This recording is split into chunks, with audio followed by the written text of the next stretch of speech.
Hello, everyone. Welcome to Navigating India.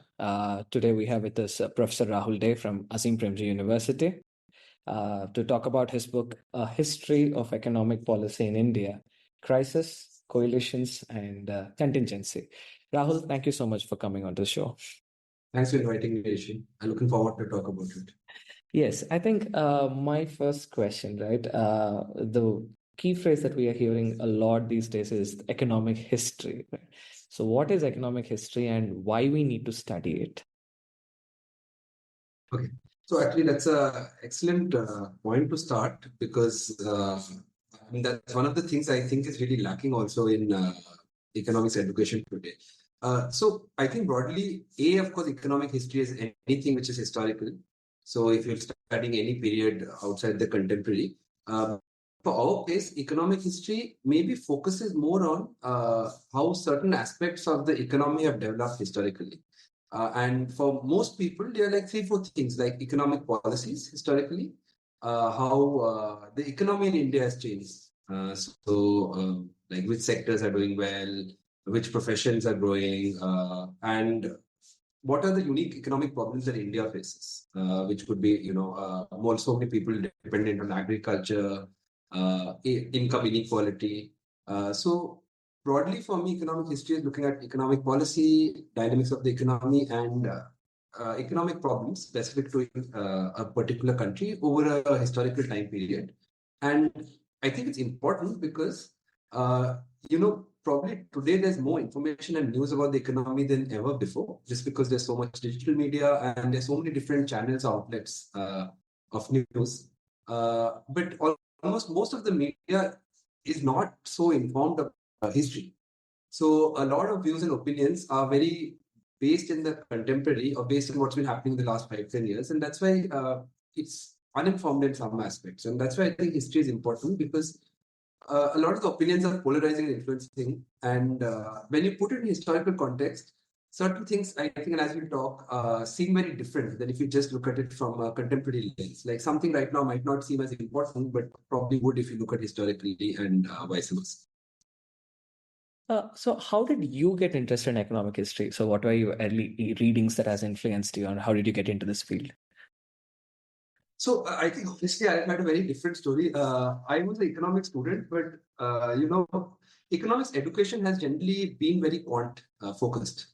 So even though I had economic history paper both in my undergrad and grad, the papers were, and you might resonate with this. That those days, you just write for the exam. So economic history was essentially a course which no one took seriously because you don't get jobs with it, and you just got like your old seniors' notes, and I didn't take it seriously.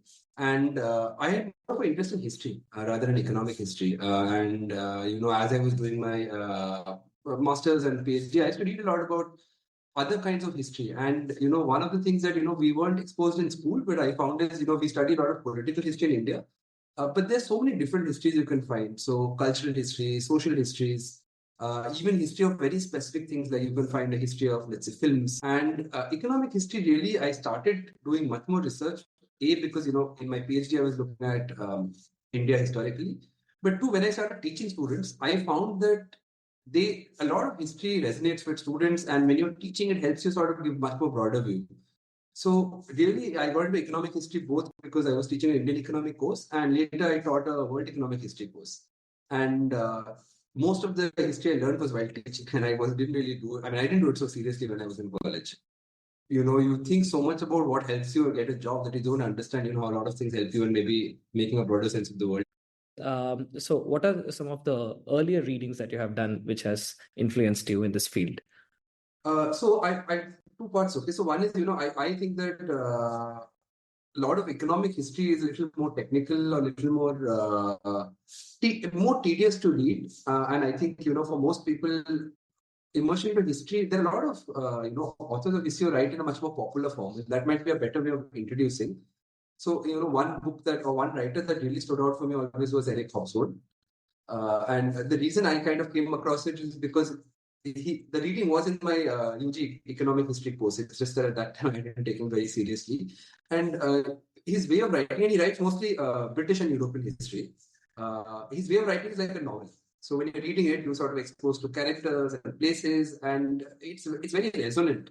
And a lot of times history is a lot of facts, but here he really tries to kind of capture what would it be like living in like 18th century England when the industrial revolution is starting.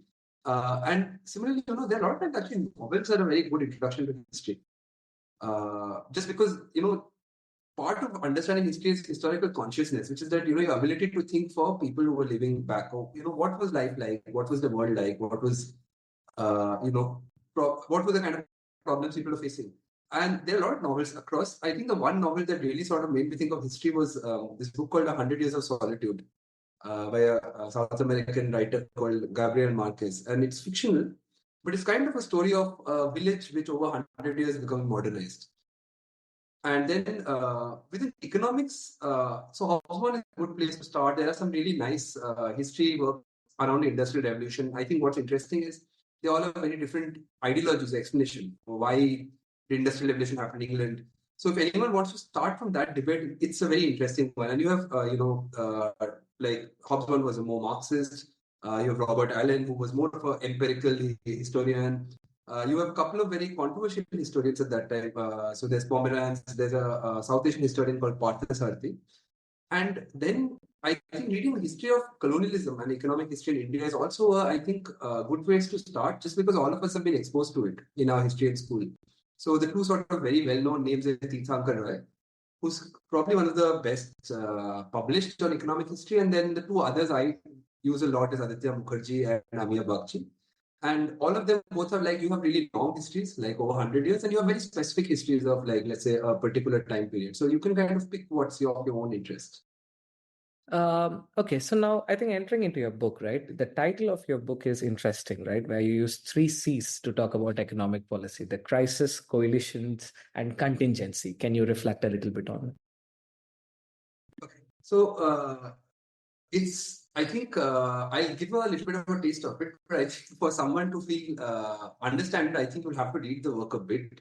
The main thinking or the kind of biggest problem with any kind of historical writing is how do you convince the reader about the point you're making? Because in general with history, and particularly with Indian history, you don't have so many data sources. And as an economist, that's something that part of the reason why many economists don't enter economic history, because you just don't have so much data to work with. You don't have so much empirical information.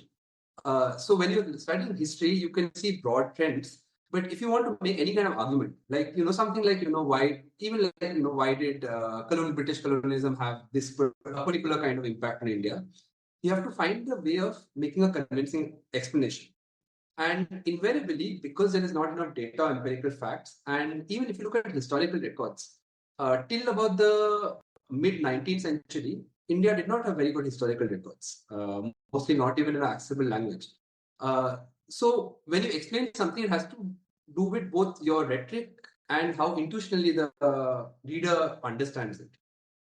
So, one of the big debates around history in general, and especially in India, is, explain sort of big shifts or changes. Different people have different explanations, but almost all of them are based on intuitional ideas, because you can't sort of really prove it empirically. Now, the reason I had these 3 C's in the book is because I found that a lot of explanations for things have very ideological impact. And by ideological, I mean that they have a political impact on understanding things. So even something simple like, if you get into the debate of, was British colonialism good for the Indian economy? Whether you answer yes or no depends on where you stand, right? So if you're looking in the perspective of like large industries, if you're looking at the perspective of formal laws, of bureaucratic processes, you could say yes. If you're seeing from the perspective of agriculture, farmers, inequality, you'd say no. And whatever position you take would many times unconsciously your political ideology comes into it. So I wanted to use these mechanisms largely because I felt that what I believe or think should not influence the reader.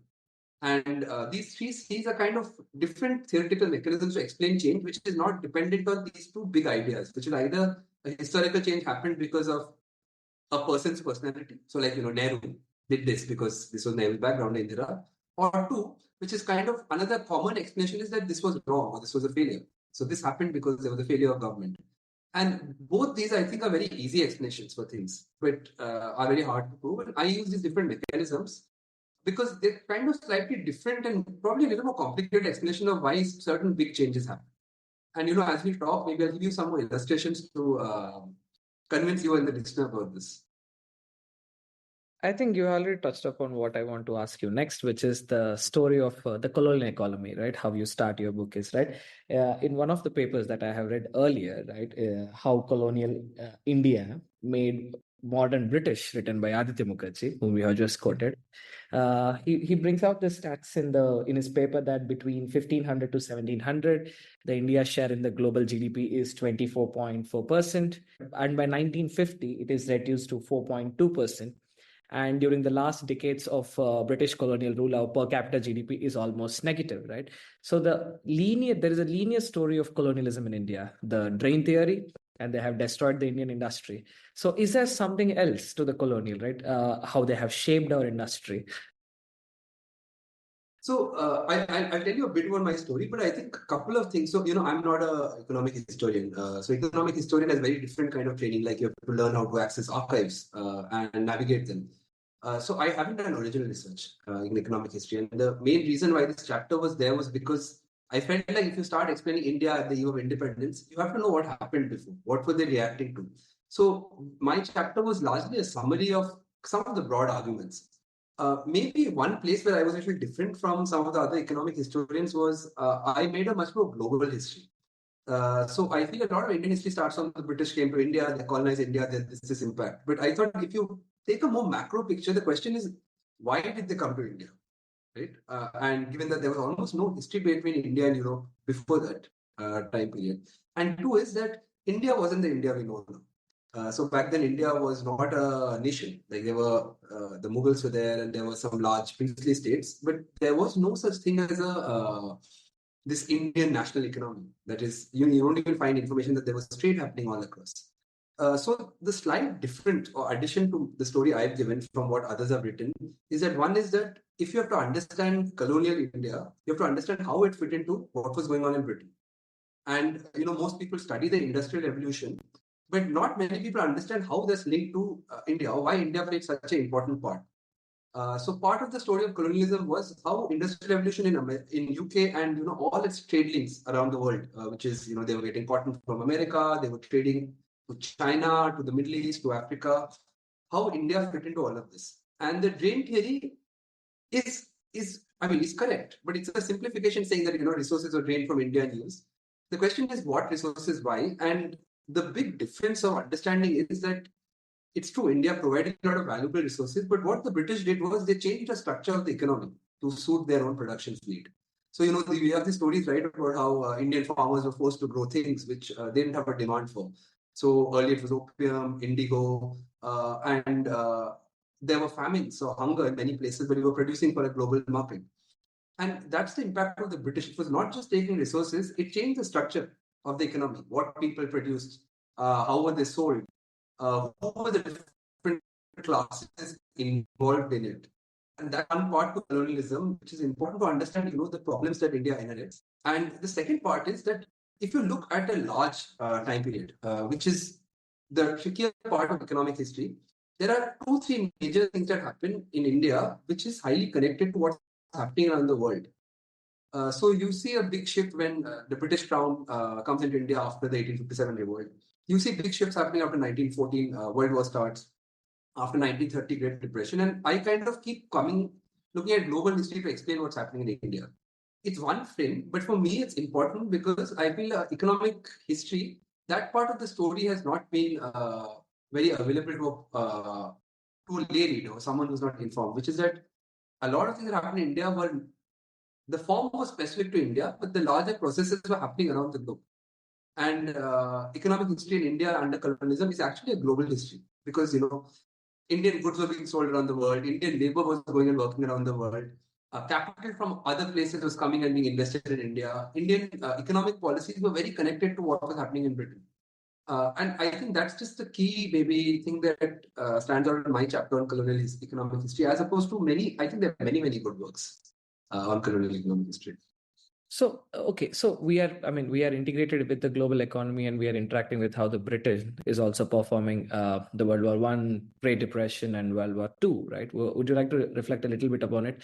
How these world wars have pushed the British to give more space for Indian industries in that sense? Okay, so yeah, I think this was also. I mean, this is actually a interesting facet that even I didn't know before I started researching, which is that the popular idea is that British came and destroyed Indian industry, especially the traditional handicraft goods industry, which as you were talking about before, in the 18th century, India was one of the biggest exporters in the world, both of agricultural goods and as well as what you call skill intensive industry. So, like Indian textiles, Indian pottery, very sort of basic implements coming from India. And it's true that when the British came here, the British start selling British goods and they kind of outcompete Indian goods in the market, both through price, but through many discriminatory policies. Another interesting side story that happens is that India has a very influential and powerful merchant class. Uh, when you think why did industries come up in certain countries, you almost homogeneously find that they had entrepreneurs and classes who had access to capital. And by capital, I mean just like a large amount of finance and resources to start a business. India had that, and you find even in the 17th century, like Indian merchant classes or merchant castes were quite active around the uh, around Asian trade. And so, you have the Marwadis, which is a very broad caste. You have the Khatris in the north, you have Chettiars in the south, like many communities. So in the mid 19th century, you start finding some first mechanized textile mills coming up in West India. And, even now, one of the biggest industrial belts in India, which is from Gujarat, Ahmedabad, Surat, Pune, Maharashtra. That was the original belt where you start seeing mostly Marwaris, but, some other trading communities setting up textile factories. And the reason they were was that many British, so when the British started colonial administration, they found many times it was cheaper for production to happen in India itself, cotton production, that Britain was not anymore dependent on cotton, British relationship with India. So they allowed Indian merchants to come up. And so Indian merchants would sort of get cotton from locally produced and they would produce it and manufacture and then sell both in India and abroad. It wasn't actually perceived as competition to British cotton textiles, just because cotton textiles was no more such an important part of the British industry. And you find a very, if you look closely at, there are histories of these communities, you find a kind of a benevolent relationship between British and these communities because they played a very important part in helping, especially East India Company, get a foothold in India. So, there are some sort of well-known histories about how, many of the businesses now, like for example, Tata is a good example, were earlier, these had these relationships, what's called agent relationships with the British. So, like you'd have a very sort of simple analogy would be that the British wanted to export goods to China.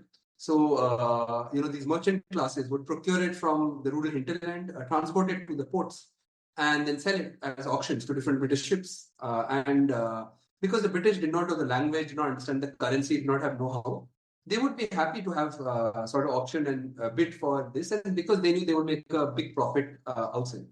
So, because this entrepreneurial class existed, the basics of foundation of industry was there.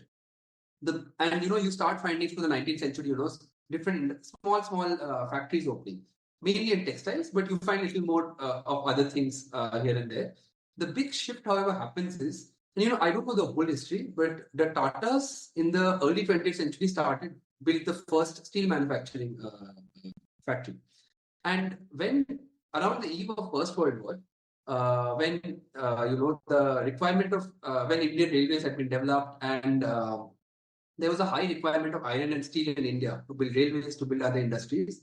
The World War starts and the World War kind of impacts global trade. So a lot of stuff that was being imported from Britain overnight disappears. And similarly, India is also part of the World War in the sense that they are providing arms, they're providing military. The army requires resources, right? And two of the very well-known things is they require clothes and they require something to pack equipment in. So the government starts giving contracts to Indian businesses because it's just cheaper at that point, and there's so much chaos going on. And in hindsight, when you see, it's kind of one of the first times that the Indian government encourages Indian industry, and they both get contracts and they get subsidies and support. And you start finding in data that Indian large industries, which is, you call an enterprise which has more than 20 workers, actually starts growing from the 20th century. And over the 20th century, you have these two pictures where small scale industry declines and large industry grows. The caveat here is there are very specific industries. So there are like 5 or 6 industries, but you start seeing growth and you start seeing encouragement of the business classes. And that's one aspect of colonial history which is not so well known because it doesn't fit the larger story that everything that British colonial policy did kind of drained or destroyed India. And there's a fleeting industry, a small industrial class, and a little bit of formation of markets, formation of banks that happens around these few industrial belts. And the two sort of well-known industrial belts was around Bengal and this Gujarat, Maharashtra.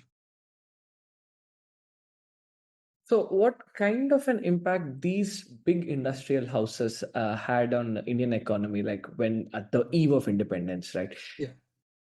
So, there is a couple of very interesting stories about India, which, those who are interested should go.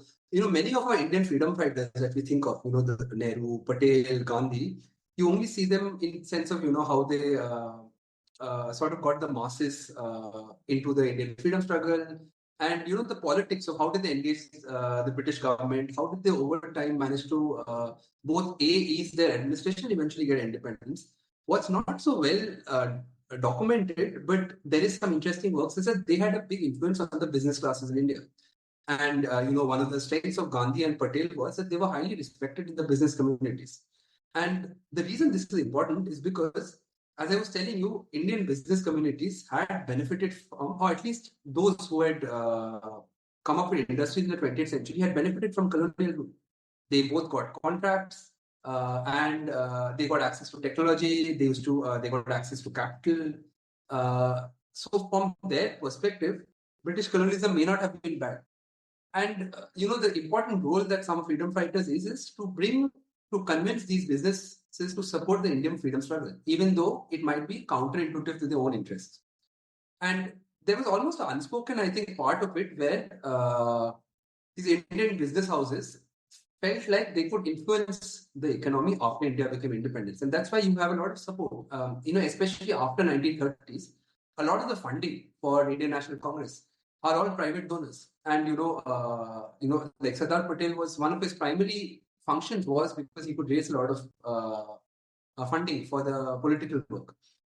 So Indian business classes are supportive of Indian freedom struggle, maybe not directly from the background. And one would intuit that they have their own interest in it. Now, the big evidence I found of how they influenced in Indian economy is, when India is about to get independence, around like most students would know in 1944 you have something called the 42 it starts the Quit India movement. It's kind of the final push to get independence. Around this time already, governments and different economic actors in India are trying to make plans for what happens when India becomes independent, that British goes away. And you find this document which comes up, which is still available publicly, called the Bombay Plan. It comes out first in 1942, at the height of the Quit India movement. And it's a very unusual document. Now it's available. So if anyone's interested, should go for it. It was kind of notes, like there was not much information about it in the last 50 years. And it's a document which reads like a government bureaucrat document, which is a detailed plan of if India becomes independent, how should they develop the economy and how should they grow? And it's very technical. It has it talks about agriculture, industry. Like it's a very broad perspective.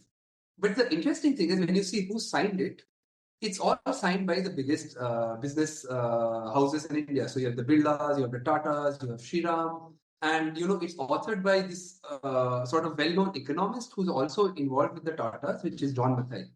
And when you look at it, you start wondering why is it that the Indian business houses are making a plan for the Indian economy, where one of the first things they say is that Indian private industry has to work complementary with the Indian government. Because you would think that businesses and government will not find complementary interests. And I went back and I studied that period closely, and I was like, what's going on here? Like this is both counterintuitive. Why is Indian businesses want to work with government? Why are they thinking of long-term development? And broadly, the sense I got was that they were all planning for what the landscape would look like after British industries left and the British government left. And there was a big fear that India might go the socialist way. Because there were a lot of socialist influences, and you're happening the two big other stories in the world is Russia and China, two countries which socialized and successfully grew and had decolonization movements. So there was a fear that something similar would happen in India, and it wasn't unfounded because after the Quit India movement, there were riots and strikes all over India where they attacked Indian businesses also. So part of the reason why the domestic businesses wrote this document and were kind of saying that we'll work with the government is that they wanted to be an important part of the economy, but they wanted to ensure that private enterprise has an important role. And a third aspect was that for Indian companies to compete in the world, they would require support from the government. So it was also kind of implicit that the Indian government was subsidizing Indian private industry because it was in the interest. So I think this document, but other works on the linkages between Congress and business houses show that there was always very subtle attempt to influence policies for the benefit of these businesses. No, that is interesting because that goes counterintuitive to what was the conventional wisdom that we have about our national leaders, right? I have come across somewhere a quip which Sarojini Naidu takes at Gandhi, which says it takes a lot of money to keep Gandhi poor, right? And it was in Billa's house where the Gandhi was later assassinated, right? So this whole relationship. I think I won't be wrong if I call there was a kind of a symbiotic relationship, right, between these two forces. And I think that's where I want to go to the next question, right? Sorry, before I go for that, you mentioned John Mathai, right, who was later the Minister of Finance also, right? So, yes. So our conventional wisdom about Nehruvian era is that it is a socialist era which has discouraged the private sector. But the sense we got is the private sector is try to actually negotiate with the government. So could we reflect on it, right? The Nehruvian socialism and private sector, how did they go together? Yeah. So I'll take a little detour, okay? I'll tell you a bit about my personal interest in this. So, a lot of this book came out of a reflection on my personal, because my whole childhood was in post-liberalization India. And, it's probably true for, you and most of our younger listeners. So you only know about what India was like before liberalization only through either what your parents tell you or a little bit of information you can find, which is either you read a book of history. The miles my father have to travel to get a bread packet. That is the story. Yeah, that's the story. Yeah, exactly. Right. So, and my parents, and I think anyone who was city parents in the city would have similar stories of really struggling to procure things, of bureaucratic processes. So they all the story about how long does it take to get a phone connection is directly proportional to how much social capital you have. So can you pull backdoor, pull in bureaucratic strings to get it faster? And there were jokes about how if you order the Maruti car was launched in the late 70s and it took, but if you had a faster chance of growing a successful business rather than getting your order of a car. So there were all stories suffused with how India was a very difficult place to live in the 70s and 80s because there was so much bureaucratic inefficiency. It was hard to procure products, and that's the image of India you have. So, and you find everywhere that you talk about how post-liberalization India is has much more freedom, economic freedom, has much more chances of upward mobility, and how if you look at the previous era, there were a lot of issues with both government intervention, bureaucracy, and you have this black and white picture. It's something I grew up with. So when I started reading about India's economic history, largely for my own PhD dissertation, I was kind of surprised to find that this is not true. And in fact, A, it was not one homogeneous period. B, some of the more these broad generalizations that India was completely socialist, public sector led, very political ideology determined. You start reading and you realize that wait, this is not true. And one of the moments for me which changed things was that I went and I started reading some of Nehru's speeches, and I started finding that Nehru had more insights and acumen about the Indian economy, about colonialism, than most economists have today. So they were acutely aware of both the economic and political problems in India and the kind of constraints you face. And part of the reason I wrote this book and I got very interested in this particular period where Nehru comes to power is because I felt genuinely like that's something that's not very well known in India. And the more you read it, the more it makes you rethink, the trajectory of the economy in India. And one of the things that stands out is we all knew the constraints that India faced at the time of independence, but the argument is couched just in terms of ideas. That is, why did we pick this and not that? For me, it was important to reframe how in history a lot of choices are just like in the contemporary, are pitched in, both social and resource constraints that are faced. So this is kind of the background to why, and this is the chapter I think which is probably closest to my heart, because I felt like that's missing, and most students are not exposed to this idea, and it changes how you think about economic policy. So there are many things to be unpacked about Nehru and Nehruvian policy, and what was the perception about it.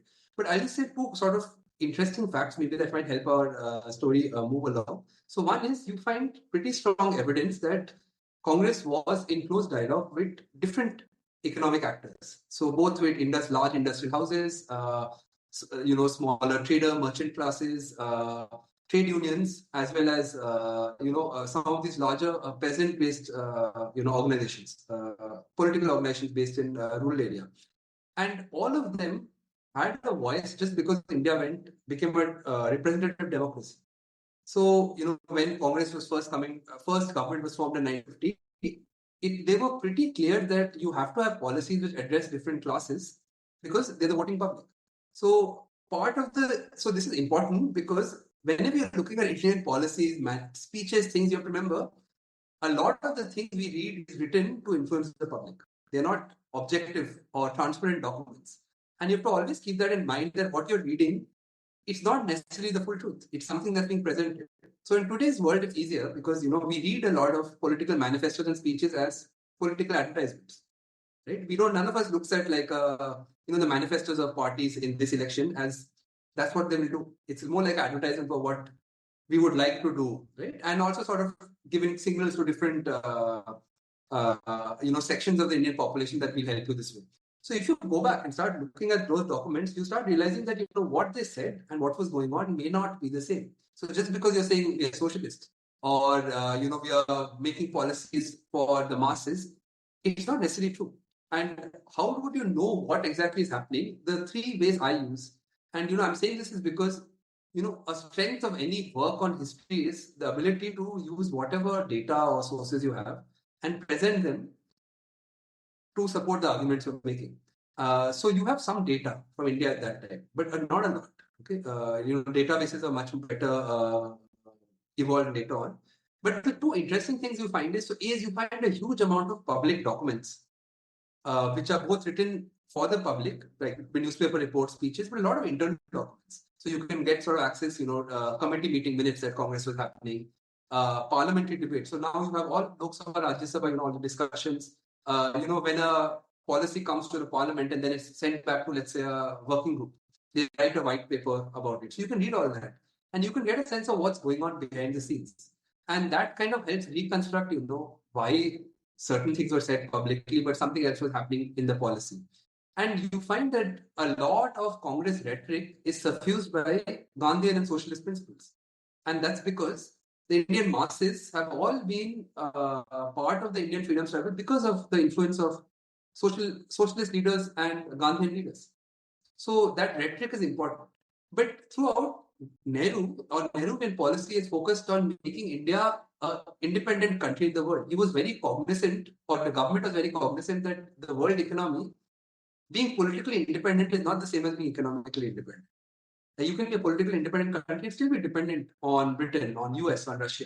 And it's only possible if Indian industries or Indian heavy industries can compete with the rest of the world. Right now, Indian heavy industries cannot.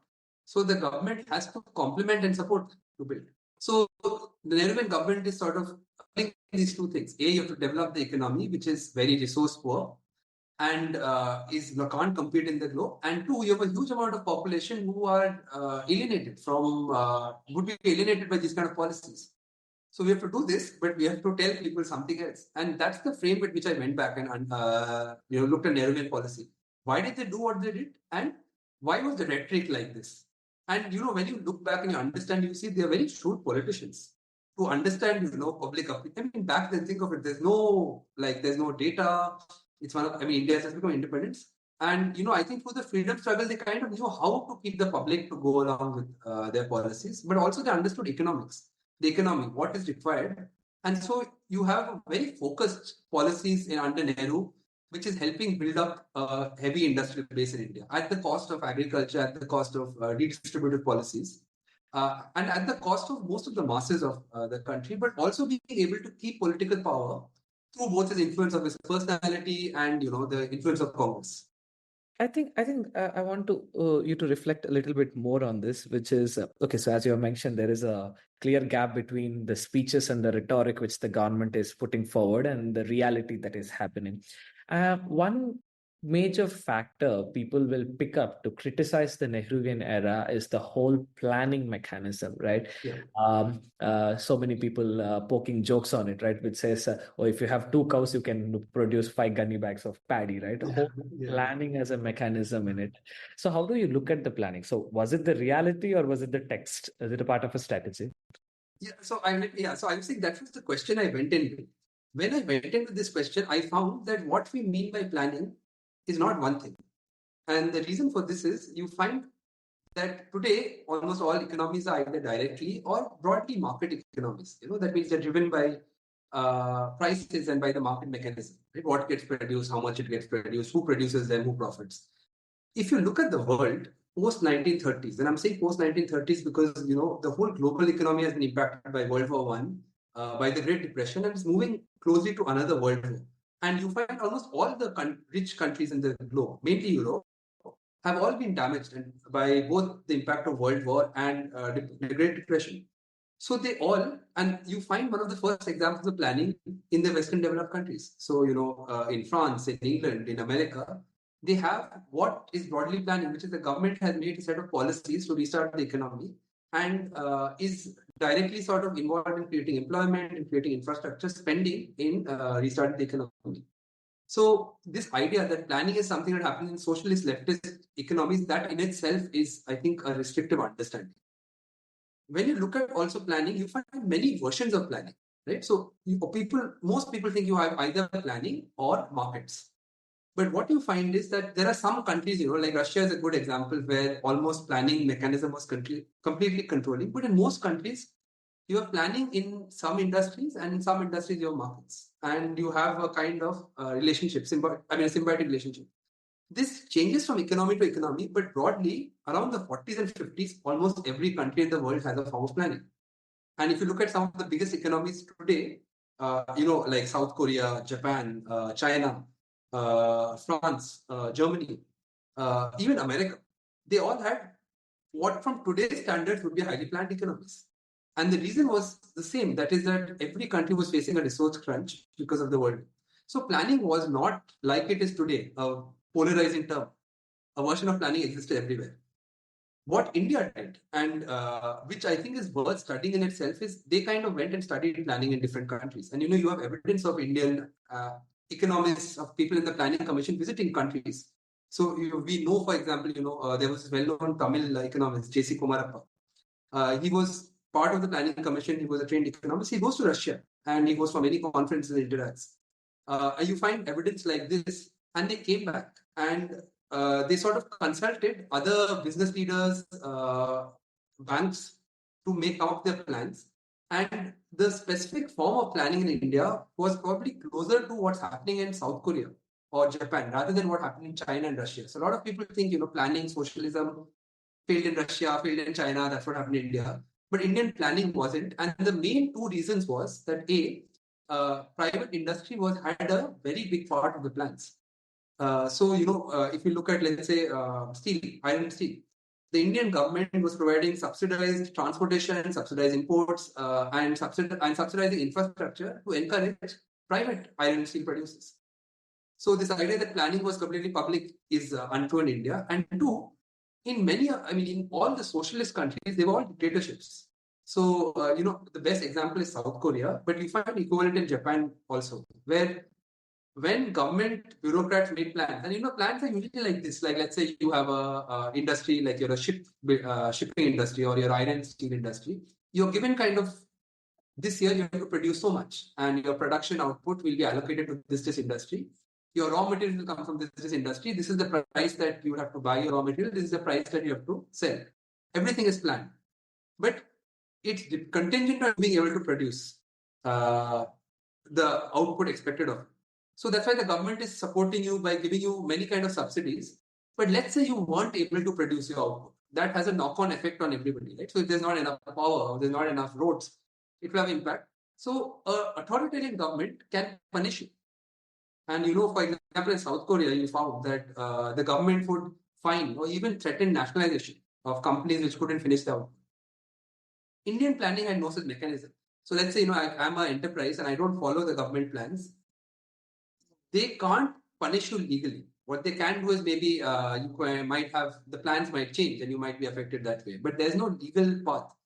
So in essence, planning wasn't as effective in India as it was, let's say, in both the socialist countries like Russia and China, or even these more modern economies like South Korea and Japan, because we were a democracy. And because private enterprise had a very strong role in shaping planning. So I found that this question of did planning fail should first be confronted by, what was planning like in India, and then why this particular variant of planning. Because I even today believe that planning conceptually in itself is not the issue. The issue is what kind of political system you have and how it's embedded within the economy. So that's why I said, planning did not fail. Planning in India. No, I mean, a sense I get is it right to say planning failed in India because it could not negotiate with democracy? Okay, so this is a fair question to unpack. And you can come in different directions. I think maybe I'll give you a couple of things which kind of shaped my intuition. So if you look at world history, there isn't any country which industrialized in a democratic setup. There's never been. India was the first, and no one of that size has ever tried to industrialize. And this is important because, most of us study the industrial revolution in England, but if you study industrialization anywhere, you will find industrialization occurs with increase in inequality. Because resources are invested toward industries. Industries take about 20-25 years for it to develop to a place where it's profitable. So at that point, it comes at the cost of a lot of masses which are involved in agriculture. So if you have a dictatorial government, you find everywhere policies made to manage the resentment outburst against industrialization, as well as provide other kinds of things to complement. The tricky part in a democracy is, and that's why I think I bring this in, is that you have governments every 5 years. So if you want to be re-elected, you have to stand on what you've performed in 5 years. But in the earlier phase of industrialization, the results did not. For till about the first 15 years of the Indian economy, the industry, huge amounts being invested and a lot of technology, but neither is it showing up as increased employment because factories had very low employment. Neither is it showing up as exports because India is not competitive in the world. Neither is it showing up as cheap industrial goods in India because it's so expensive for them to produce. So the benefits are not showing up, but the government keeps coming back to power and have nothing to show for it. That's one relationship between democracy and planning, which almost no country faces, which is that, you don't have the results of planning, but people are voting based on their experience. And, planning brings hardships all around. Maybe a question to ask is that, was planning justified? I think that's a little different question. But you find this dynamic in India, and you almost don't find it equivalent in world history because all the Asian countries which were growing in the 50s, 60s, 70s did not have the kind of democracy India did. So you see attempts at democracy in different countries, like in South Asia, like you see Pakistan, Bangladesh, or like East Asian countries. Like Korea is a good example. They don't have a flourishing representative democracy like India. They usually have only two parties, and many times you have dictatorial coups, you have political assassinations. It's very unconnected from grassroots politics. So just by virtue of a functional democracy where the large amount of your population are agricultural and for classes which are not benefiting from planning, that in itself brings a complexity to the Indian economy which no one else had to grapple with. So that's the intuition behind the idea. Now, the second aspect is, what's the argument I make to say that, planning was connected with being a democracy? And the strongest actual argument, and I'm jumping a little ahead. If you go to the late 60s and early 70s, when Indira Gandhi comes, and maybe we can revisit the broader story, but I think for me, the evidence is the effectiveness of planning under Nehru and the effectiveness of planning under Indira was different, even though these are both Congress governments who have very similar voting bases. And the reason is that you find is the rhetoric, the messaging changes. And you can see in Indira automatically the messaging changes is towards different populations. So she looks at the masses, looks at agriculture, precisely because the politics has shifted. What people are voting around, how do you get back to power has changed. And you start seeing under Indira Gandhi, not that planning mechanism has failed, but that policies and funds supporting planning has been reduced. By the way, Rishi, so there's some sound outside. I don't know if it's you can hear it. No. So there's for some reason there's an alarm, fire alarm is going. I mean, there's an alarm going on outside. So that's the intuition that you see politics changing around planning, and so there is almost a direct correlation between how political parties, their main messaging, their main policies have changed, and planning has started failing. So my view of it was that planning has failed, but why has it failed? Because the kind of support it needs to be effective, given that it has a very long gestation period, was taken away. So it never really had the opportunity for us to actually find out if the reason why we brought in planning would be successful, which is mainly that Indian industries would be globally competitive.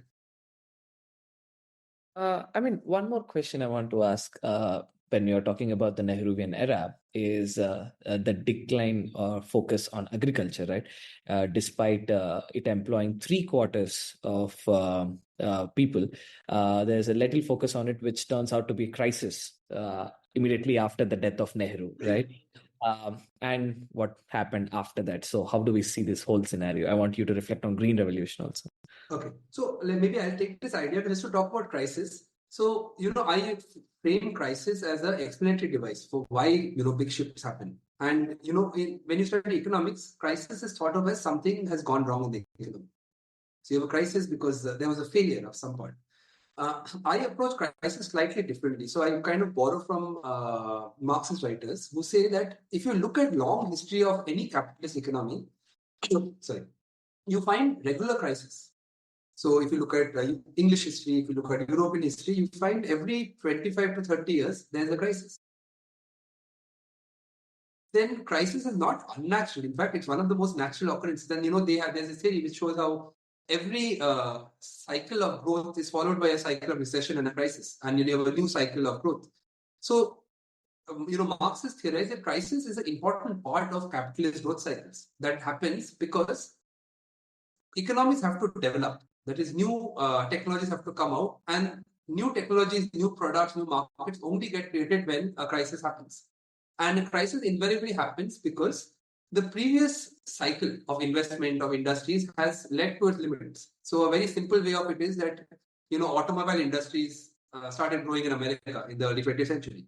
In 20 years, they exhausted. Everyone who could buy an automobile probably bought one. So there's limits to how much it can grow. So when you have 1929 crisis, it kind of is due to some industries have hit their limit. There's no one else to buy their goods. So the crisis happens, and then it takes a long time for it to come out. And when it comes out, a whole new line of industry comes as a response. So in the West, it's automation, electronics, right? Those are the new industries that come out. So they say the crisis is a part and parcel of capitalism. And really, when you look at it, you shouldn't see crisis as a problem, but to understand how it's reshaping the economy, how it's reshaping politics. So I kind of try to use this concept to see, does crisis have a big impact on the Indian economy? And, connect it to your last question, which is that, why did planning fail? Why did planning not lead to Indian industries growing? One strong intuition came from, and, this I got because I was reading, there are these two authors who really influenced me in this period. One is, she's a British author called Frankel, one of the first people who wrote about the Indian political economy. She was a PhD student in the 70s, and she was writing about India. And then, a much more contemporary economist called Vivek Chibber. He's both political scientist, economist, who writes about this period. And they both show how, you have 3 years, Nehru's in power for 15 years, 10 years. And it's very consistent policy, which is focused towards planning, towards industries. And because it's focused towards planning and industries, they are forced to ignore both agriculture, but large amount of master in agriculture. And, Indian agriculture is highly dependent on monsoons. So every time there's a monsoon failure, there's a drought in India, and there's food insecurity, not enough food.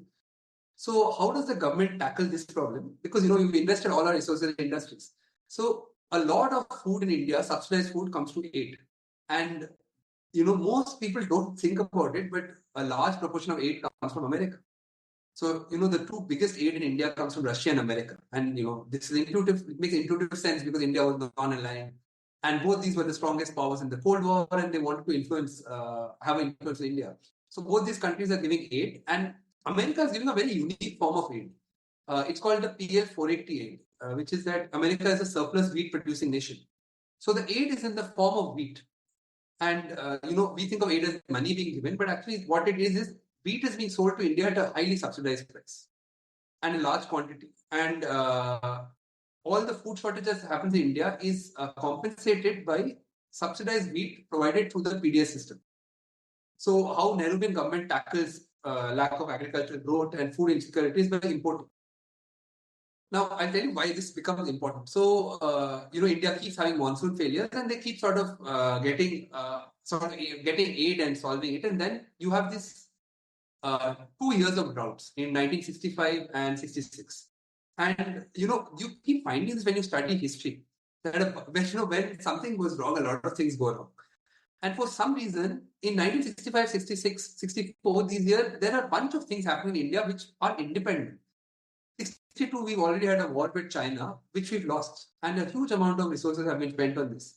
In 1964, Nehru passes away, and all the leaders of our initial freedom struggle have all passed away. So Patel passed away before this, and so that generation of leaders has gone. So there's a political vacuum, and there's this war happening, and the Indian economy keeps having different kind of issues. And when these droughts happen, suddenly overnight, the food production falls by almost close to 20%.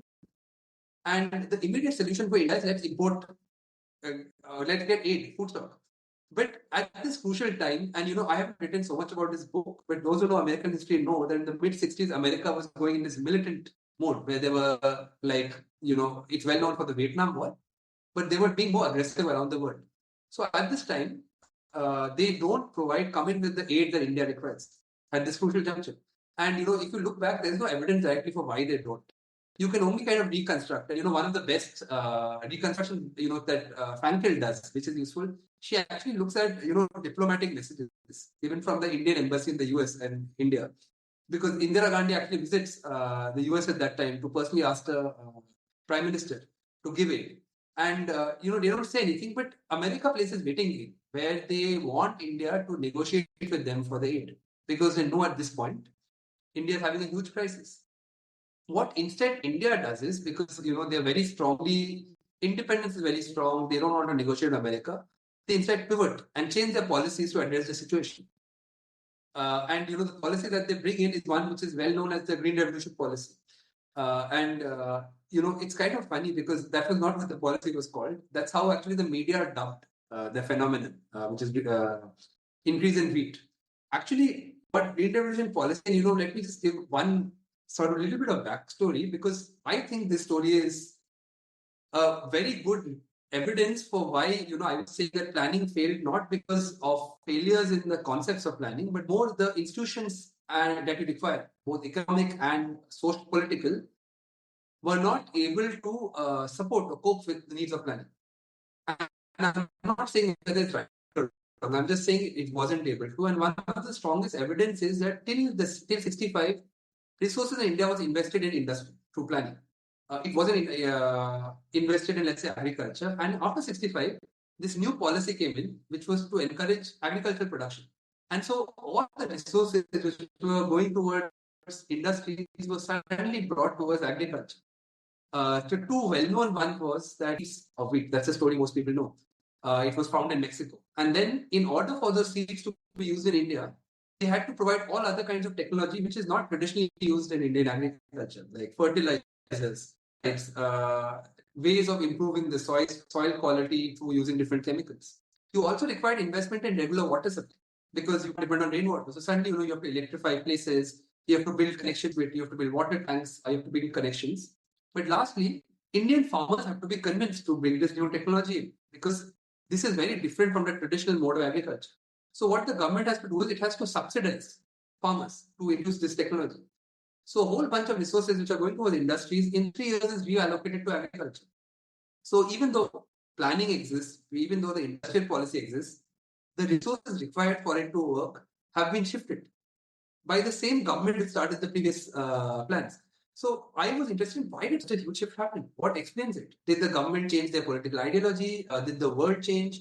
Was there something else? And you find that the agricultural crisis provides a moment where you have this political change, where suddenly people start pushing for solving this agrarian problem. Because, a large amount of your vote banks, if you think about like most of the Congress members of parliament have rural bases. And there are huge there's a lot of violence happening. There's suddenly a lot of people who got displaced because they've lost their livelihood and are dependent completely on charity. So there is a lot of pressure internally to change policies to address this. And India has no other options. It can't import without negotiating. Its agriculture can't support the needs. So in the short term, you spend your money importing, and in the long term, you try and change your policies to address this problem. But a domino effect of addressing this problem is industries are ignored. And for me, if you go back, what's the first domino that falls? It's the agricultural crisis. So that's why I feel crisis is important. But the other thing I think is crisis is important is because, at the end of the day in India, policy change has to be understood through voting patterns. And you find this throughout, not only in Indian history, but in other countries. Economic crisis kind of changes voting patterns because A, there's a lot of fear and uncertainty. Two, it also gives opportunities for new ideas to come in the forefront. So this, the whole plan around new agricultural policy strategy in India, it existed in the 50s. You find this there's a lot of discussion about should we do this agricultural policy, which is using modern technology, which encourages farmers to grow. And there was a lot of debate within the Congress. And, Nehru and Nehru's cabinet was more supportive of a different form of agricultural growth, which is a more based around or influenced by socialism, which is collective growth. So they wanted to collectivize land. They wanted to have, organizations which would bring together small landholders and grow together. They didn't want to have this market, large, farmer-oriented. But the discussions were there. So these policies existed. Why they became popular and were implemented in post-65 partly is explained because, crisis leads to change in voting patterns. And that's the second reason why I think crisis is very important in understanding policy change, because something which was not agreeable in the past suddenly becomes more agreeable just because of uncertainty and failure of past policies. And so you see this shift happening from industry to agriculture. Okay, so one question which always comes into the discussion when we talk about green revolution is who actually benefited from it, right? And who did not. So would you like to? Yeah, there's been a lot of work now. So those who are very interested in this, in the nitty-gritties, you should go. Mine is a very broad picture. Let's think of this from first principles. Okay. So, I have this table and, you'll find the information in many places. If you look at how was land ownership in India, anyone who's actually been to rural areas in India already knows this, that we have very uneven land ownership in a land scarce nation. So even in the 1950s, when you look at statistics, 75% of landholders in India owned less than 2 acres of land. Right? And in most regions in India, like 2 acres is just about enough for self-subsistence. Like how much you grow, at the most you might have a little bit of surplus to sell in the market, but you're not producing enough to sell in the market and earn enough to take care of your family or your household. So 75% of agricultural land or people in agriculture are not producing enough to sell in the market. So immediately they're either self-subsistence farmers, which means they're growing for their own selves, or probably they're having to work in another occupation to supplement their income. And this is in 1950s, right? Today it's even more fragmented because in India, every generation land gets more and more fragmented. So even if you want to grow agriculture in India, the big constraint is most people don't own enough land to invest in the land. Because agriculture is very different from industry. If you want to, let's say, increase your output, what are the ways of doing it? One is you gain access more land, which in India is not possible because we're already a land scarce nation. Two, you augment the quality of your land, which is through improving your soil or using production methods which increase increases output. Now, all of these are capital intensive, which means that you have to invest in electricity, you have to invest in regular water, so probably a tube well, you have to invest in probably mechanization, so either bullock carts or tractors, you have to invest in other kinds of mechanical things. And all of this is only profitable if you have a large farm, right? So, one of the calculations Nikhil does is that even in a fertile regions of India, like somewhere like, Punjab, Haryana, or in Andhra, in the Godavari belts, you require at least 10 acres of land for it to be profitable for you to invest in all these capital intensive techniques and get the benefit. But such a small population actually own that much land. So there is no solution. There are only two ways of solving this broadly, which is one is that you find the way of collecting small lands, putting it together, making a larger land, so that you can use these new resources, which is broadly what is collectivization that's happening in Russia. Or you invest in this, whatever, like 15-20% of India's population who owns more land. And you encourage them, subsidize them to bring in technologically advanced production, and your whole jump in food production comes from there. Both of them, as you can guess, has major social implications, right? The first one, if you collectivize land, is going to lead to all kind of radical politics, right? And we saw this in places, I know of it Bengal, I know it happened in Kerala, that it leads to, and I'm not saying this is good or bad, I'm just saying it's going to lead to a lot of violent politics because, people are being displaced of their land, land holdings are being changed. Or else, if you focus just on that part of the population which owns big land, you are catering to a very small population which will be the richest in rural areas. So even on principle, if you have a policy, it's going to benefit only those who can adopt these new technologies. So the first knock-on effect is that only those regions which are productive and only those farmers who have a large piece of land directly benefit from green revolution. So this, now if you go back, it's very clear. This is, farmers in Punjab, Haryana, Andhra Pradesh, Bengal, Tamil Nadu, Kerala. These are the primary regions where the first wave of happens. And if you think about these are all states which is connected with rural prosperity. Right? Now, the second part of it is that when these places have prosperity, does it translate into growth in these areas? And you find a mixed story, which is why I'm also a little careful of saying who benefited. So in some states, you have much more equitable distribution of the returns from green revolution. And these are all, so, let me add one more thing. The first revolution happened only in wheat. So, we call it a green revolution, we call it agricultural revolution, but it's only in wheat that it happens. And rice takes about almost 10 years. In the early 1970s, it happens with rice.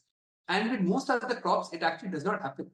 If you go back and you say, is there a green revolution at pulses? There was no green revolution at pulses. Not that growth in pulse did not happen. It's not the kind that happened in wheat.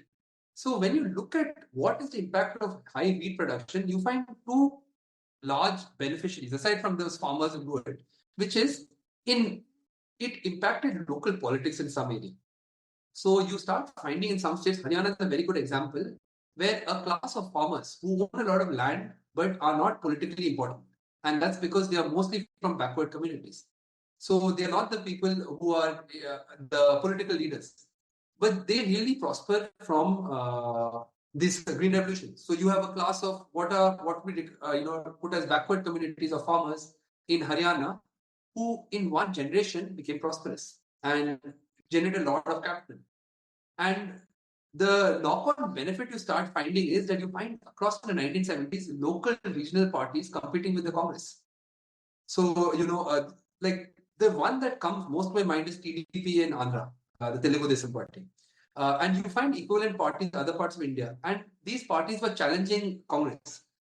And I'll come back to how this connects to agriculture. Okay, so the question I was asking was, why are they challenging the Congress and who is funding these parties? And, in North India, for example, there's this movement by Charan Singh, who is, a leader who supports agricultural centric economics. And his whole plank of financial support is essentially farmers who became rich through green revolution. But these farmers want to influence politics, want to influence the future of agricultural policy. And they found that the Congress was much more oriented towards industries or towards impoverished masses. They were not helping agricultural farmers. So these alternative parties came up to challenge the Congress to bring in the demands of this class. So this class gets created by green revolution. but they actually challenge the Congress by their parties. And you start seeing this across. So you start seeing the Akali Dal coming up in Punjab. You see TDP in Andhra. The DMK in Tamil Nadu is slightly different, but it has a strong base. They use this very interesting way of garnering support. So if you sort of ask your parents, you'll know this story. They start providing highly subsidized wheat and rice as a promise. So, it's well known in like a TDP comes and says, we'll provide you 1 kg of rice for 2 rupees. And how were they able to do that? Because of green revolution, because of prosperity, these states started procuring a huge amount of much more cheaply produced wheat. So when I started looking back, I said, wait, a knock-on effect of something else has a completely different effect on India. And when I go back, a lot of people look at beneficiaries in terms of classes, like, large farmers, bureaucrats who benefited. But I found that actually the big benefit happens is that large farmers, and they start changing the political forces in India. And it also benefits these regions because they start providing subsidized grains to the impoverished masses. In fact, this is the history of what's now become called freebies in India. It was only possible because there was such a huge jump in production of grains in these particular states. So coming back, I think that there is not clear winners and losers. But two things is sure, that one is it leads to uneven agricultural growth. Some areas grow a lot, other areas don't benefit at all. And two, it leads to political changes. So I think there's a gain, political cachet was gained, and you have the first challenge to Congress coming up in different states. So that's the clearest story. Otherwise, honestly, you have to go to every region and you'll find different classes have benefited or not. It's not a generalizable story. I mean, this is the most wonderful story that the success of non-congressism or the rise of regional parties lies in green revolution, right? This very interesting story. I think because you have been talked about the media dub of green revolution, immediate question, one thing that comes is the 1991 movement, right? Where when we think of liberalization in India, that's the year that comes into our mind. And you call that also media dub, right? Yes. So can you tell us the story of liberalization? Okay, so I'll tell you the story of liberalization, but I'll tell you one more thing because I feel like anybody who's interested should try and do this. So today, because of the internet, if we are lucky, we can access archives of old newspapers. It's very easy. So even like, Times of India, Hindu, they keep archives. Just randomly go to a date historically and read the newspaper. And you are going to be taken aback at how different it seemed at that day than how we saw the past today, right?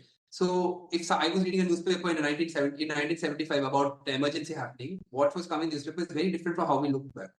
So, one alternative way of reading history is actually to read newspapers from that time, especially because there's very low scholarship. So I'll tell you how I came across this argument. There's a very long story to it. The primary part of the story was, I grew up in Delhi, and I got to see all the benefits of liberalization. You have Delhi, and that was one of the first cities where you have the first computers come in, and then the internet comes, and malls come, and cell phones come, right? You see some of the great benefits, and your parents' generation is saying that your generation is very lucky because you have access to all of this and we didn't, and that's because India liberalized. And if you go back, and in the media also, like almost everyone writes about how 91 is a pivotal moment which changes India and brings it from the older India to now global India. And it all makes sense. But then when I was studying economics, I started studying about social and economic indices in India. And one of the things that stands out, and there's a lot of writing, is that since the 1990s, inequality goes up in India. The data shows. And inequality is worse in India in the early 2000s than ever before, since data is recorded. So you have data only from after independence. It's the worst, most unequal time. Two, I was very lucky. I was based in Hyderabad, and my PhD supervisor, he was working on a phenomenon which was happening in Telangana for 10 years, which is a huge jump in farmer suicides. And his work was trying to understand why is there so much farmer suicide in Telangana.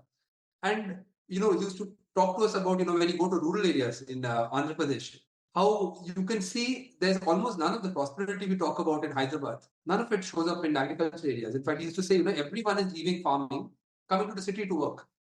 So that's when I first get this idea that, wait, when we talk about liberalized India, modern India, it's only one side. And it's the side that we are seeing because the whole reporting in the English media is just for urban areas. There is almost no reporting about rural areas in India. In fact, the very sort of now celebrated journalist P. Saina, one of his early impacts is that he was writing in the Hindu, he was reporting on rural areas. Almost nobody was doing that. There were all these news channels. None of them were actually showing what's happening in rural India. So, and I was going to a public university, so I was meeting a lot of people from rural Andhra. And that's when I first became conscious that, wait, none of us actually knew what was happening around other parts of India. And if you think back, why is that the case? Because, I was watching television, I was reading newspapers, that was my exposure to what's happening in India. So this idea suddenly hits me, which should be, part and parcel of our education, but we haven't, which is that we really believe what the media tells us. And not like everything they tell us, but how they frame issues, what is important, what is newsworthy, what people should know. We really accept it. We don't question it. And the large amount of reading public in India are only reading one kind of source. So that intuition hits me at that point. And so what I go back and do is, I sort of write a paper which is looking at how does the media report about liberalization. So I went back and went to the archives and started reading newspapers from 1990s. And then I started reading and realized, wait, this is not very useful because it's only when I compare this to earlier time will I sort of see, because my hypothesis was that the media was writing very positively about liberalization. So I go back and start reading 1980s newspapers. And when you read a newspaper from 1980, let's say 1985, so 80 is when Indira is in power, 85 when Rajiv, and 1991, when a new Congress government comes, it's starkly different how media is writing about what are the economic things happening in the economy that's important and what is positive, what's negative. It's so stark that you can't ignore it.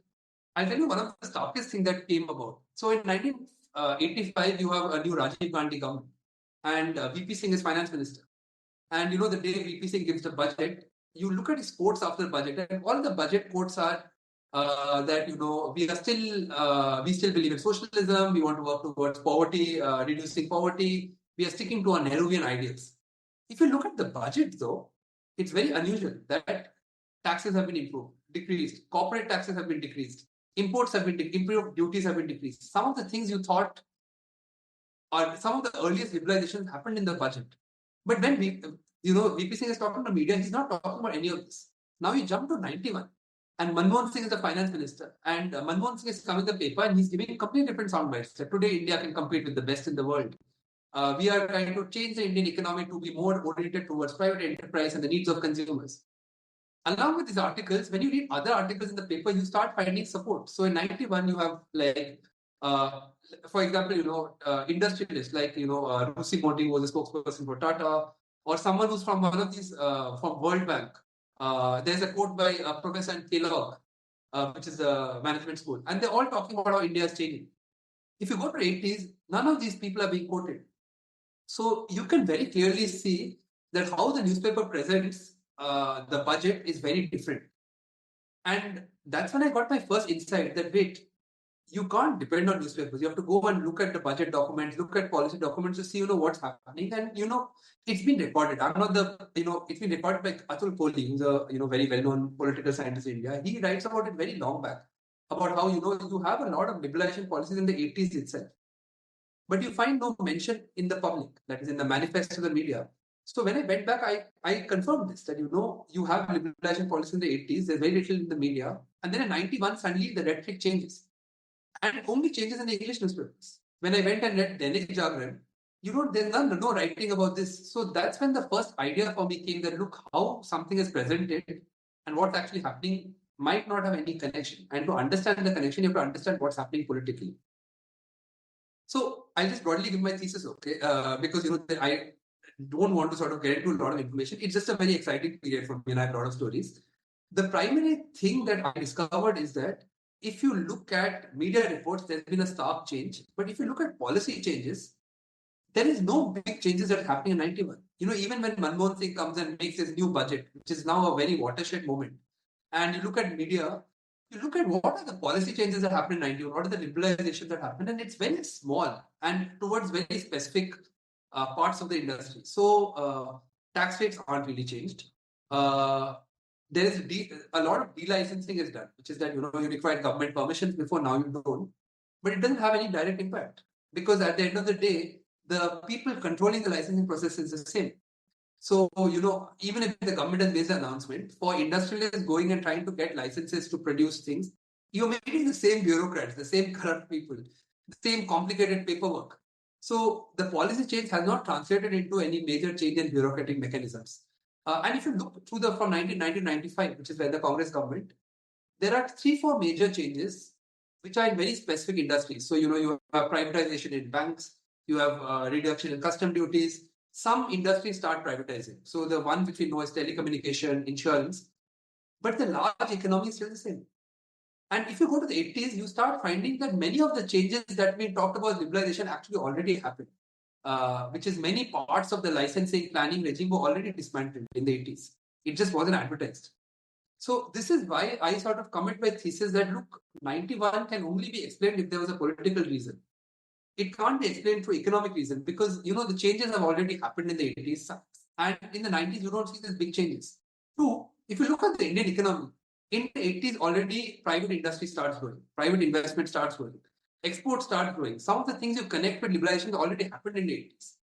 There's not a great jump in the 90s. So you find that these policies have not had a big impact also. So then why do we all think 91 is liberalization? And the answer is that media presentation change, B, in the metros, a lot of the tangible effect is seen. So all of the people who are growing in metros, for them, it was believable. But in other places, it wasn't seen. So people would think this is something that's happening in the modern sector, in the big cities. It's not happening in the rest of India. And that's where my thesis came that 91 being a moment of change is actually mostly a media constructed phenomenon. It doesn't show up in terms of either data or in terms of policy change. That is very interesting. The very big takeaway is to see the liberalization as a process that has been happening for decades rather than we wake up and we are in a new world because we are going to meet the same corrupt officer the next day. I think now I want to reflect on one more question. We initially talk about recording this episode immediately after the election results are out, right? When we are talking about a coalition government coming into power, right? So, open question. Do coalitions work better or a stable single party government works better? Okay, so I'll sort of qualify this question. Coalitions only work if there's something unifying them. So any kind of coalition which is made just because to get power does not work. There's a lot of evidence. So, the two big famous coalitions in India are, one is, when first time Congress loses power in 1977, because, emergency, Indira Gandhi, there's a huge resistance. A coalition is formed just on the basis of opposing Indira Gandhi. And it's the only time ever in Indian history where the right, left, and center all get together. But it lasts for just 1 year and then it collapses, right? So, and the reason for it is there's nothing common, or there's no common ideology which brings the coalition together. Similarly, the next sort of well-known coalition is again in 1989 when Rajiv Gandhi has the Bofors scam, and it's the first time when a BJP-supported coalition comes up to oppose the Congress, and once again it crashes in a year. So they have VP Singh as the new prime minister. It crashes in a year, and these coalitions don't work not because they don't have good leaders or they don't have a vote base. Within the party, there's nothing cohesive. So coalitions only work if there's a strong collective thing connecting. Now, now because, we are looking back in hindsight, because you had a lot of coalition government, 96, 2003, 2008, and now every government is a coalition government. Even, the current BJP government, even though they are the largest party, they don't have majority. And very few times have the largest party had majorities. So we have coalitions by default in India. So the qualifying over here for me is that some coalitions work better than other coalitions. And why is that the case? And the two good examples of coalitions that work is one is the 2003 UPA and one is 2014 NDA government. And the reason they work is because A, you have one single largest party which are committed to making the coalition work. That's the simplification of it. And what does it take to be committed? It's harder said than done. When you get political power, invariably do people think of your own interests. If you have a coalition, you're essentially working with someone who might be a competitor tomorrow. So today, DMK is working with UPA. In the future, they might be the competitor. Today, I haven't followed election results very closely, but today, if you look at NDA's coalition partners, they could be competitors in the future, right? So the fear is you are setting up a coalition for a party which might use its success to stand against you, right? So there's a lot of self-doubt about forming coalitions. And I'm saying this because, when you read about internals happening in the party, this shows up. Even today, if you're reading about BJP, you will find there's a lot of... So it's not verifiable, but there's a lot of voices coming out saying that there is some coherence within BJP also about what's the path forward. So these two coalitions, when I look back, they work because there's a strong commitment among the most powerful among the parties to make the coalition work. So I use the example of UPA 2004, and UPA 2004 is in a very important moment because before that, the Congress took for granted winning elections. They also took for granted who will be their prime minister candidate. But 2004 is that the first BJP, successful 5 years BJP government has been formed under Atal Bihari Vajpayee. So there's no more guarantee that they're going to become the single largest party. Two is Congress doesn't have any standout leader for the first time. And in fact, many people are looking at Sonia Gandhi to be the prime minister candidate. But, it's a politically difficult calculation because Sonia Gandhi is not an Indian. And one of the strongest criticism towards her is that, how can you have someone who was an Indian citizen be the prime minister? So there's genuinely self-doubt in the Congress government. And Sonia Gandhi actually plays a very big role. And the reason I know that is because, I happen to have talked to some people who were involved in policy making under her. She was very committed in making a coalition work. And how they did that was that, if you go back, the Congress has a manifesto. And the moment they formed UPA, this is one of the first times where there's a manifesto for a coalition. So the UPA government puts a manifesto forward, which is different from the Congress government's manifesto. And this manifesto is very different from traditional Congress manifestos because it's focused on social issues and the poor and the marginalized. This is the same Congress which was bringing in reforms. And this is kind of done because the Congress coalition has left, and the whole left vote base is agricultural and workers and peasants. That aspect of society which is not benefiting from industrial growth. Two, they have parties supporting it which are based completely on backward caste identities. So you have the Samajwadi Party and UP. At that point, I'm not.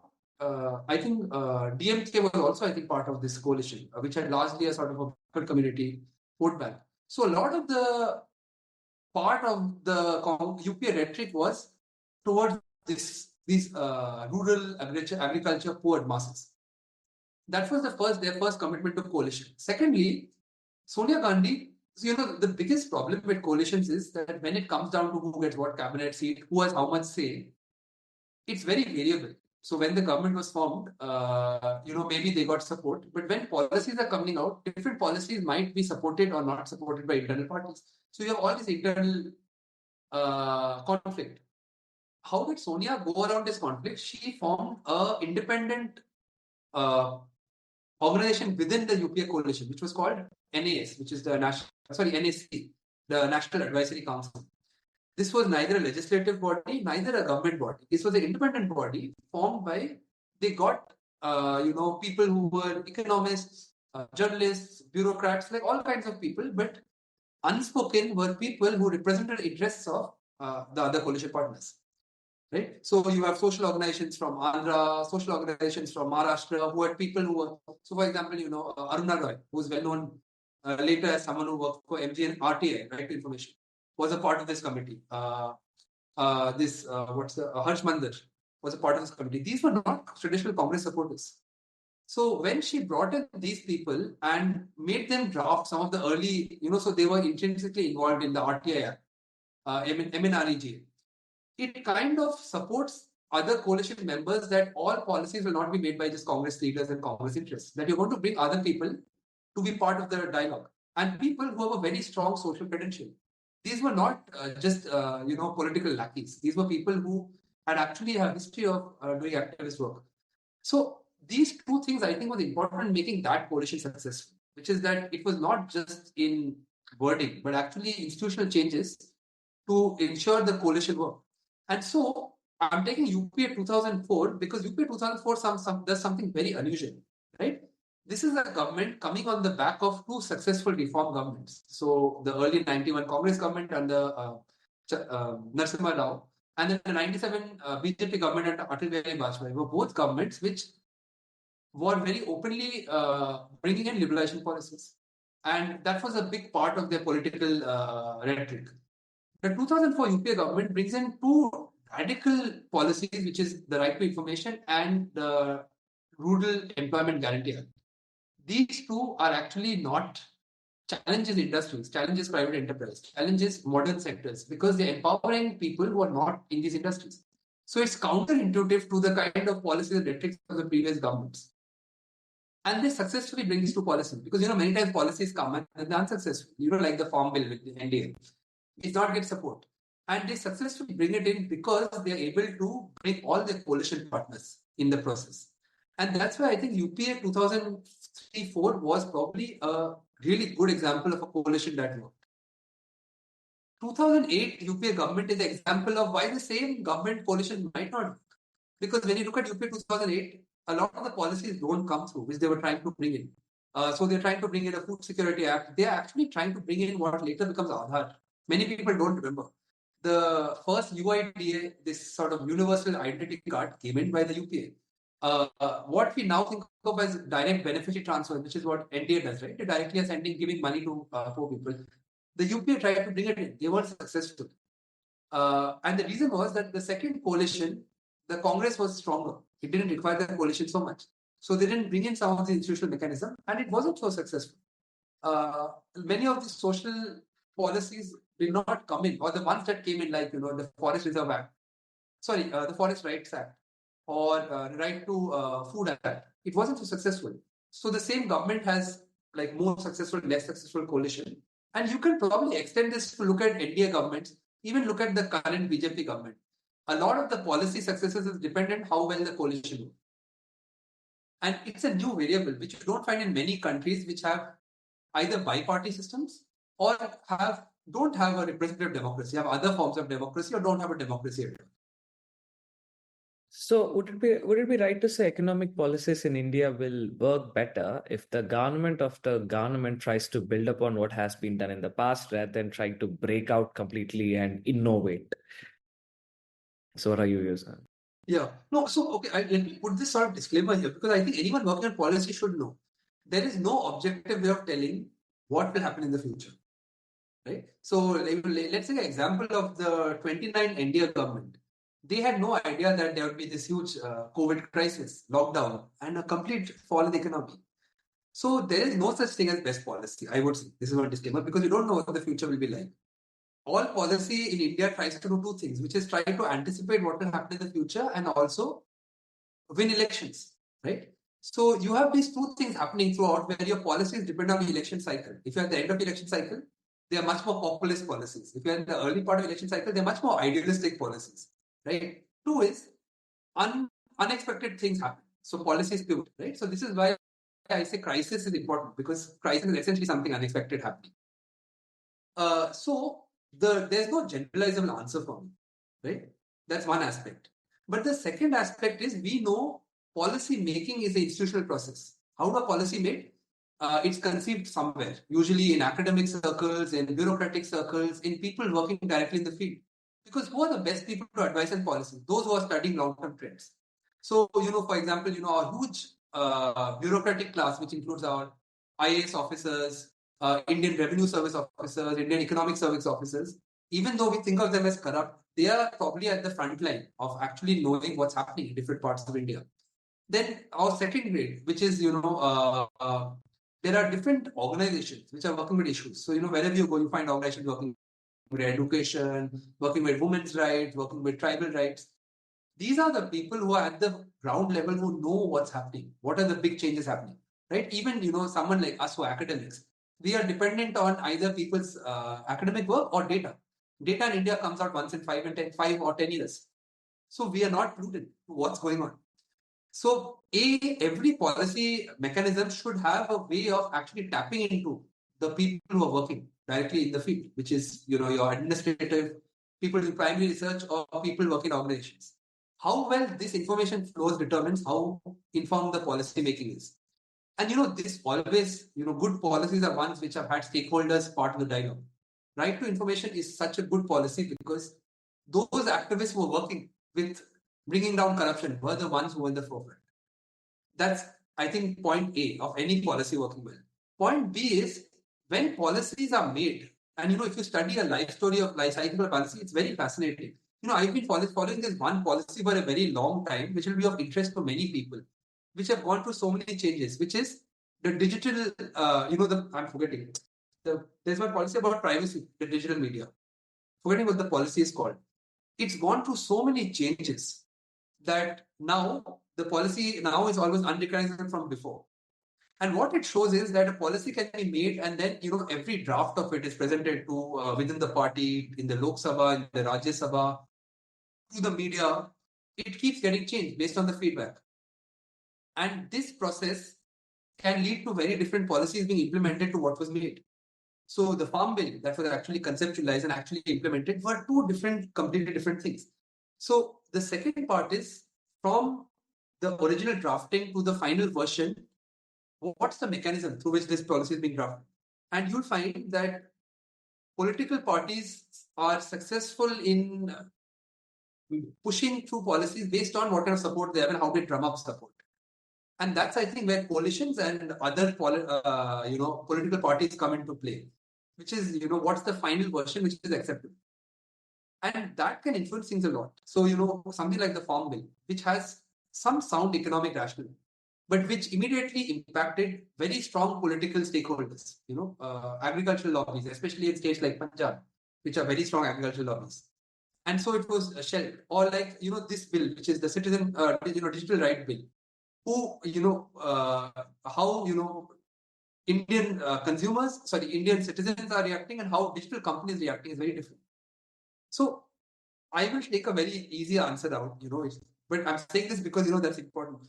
That how well policies work is dependent on the institutional mechanisms. One is information, two is the politics which shape the final version of the bill.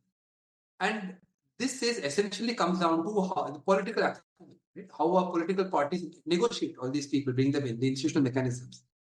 These change over time. So some parties, some governments are better, some governments are not better. The second part of the story is even makes things more difficult, which is that India is a very strong federalist structure. So you have very powerful regional parties, which are also involved in the drafting of policies. And it's very uneven. So even today, if a party is dominant in UP, they are controlling almost, I think, a fifth of the Indian Legislative Assembly. Okay, maybe not a fifth, but at least a tenth. Right? That 1 in 10 seats are controlled by UP. Actually, I think it's 1 in 8 or 9. So if there is one party which is dominant, they are going to shape policies. Similarly, some parties like, some states like Andhra, Tamil Nadu, Bengal, some states, they are much more parties, but are much more influential on the economy. The central government has to negotiate with these governments. So if you have the same party at the center in these states, you have very different kind of politics to shape policy, and if you have different parties. And that's going to influence your final policy. So in answer to your previous question, if you have stable, powerful governments, whether the policy is good or not is not clear, but there's a higher chance of a policy being passed the way it's being made. Because it's getting passed to both the state assembly and the central assembly because you have homogeneous. As opposed to you have many different parties, you'll have much more, either you have to compromise or find a way of getting parties to accept. And the only way to do that is to give them something.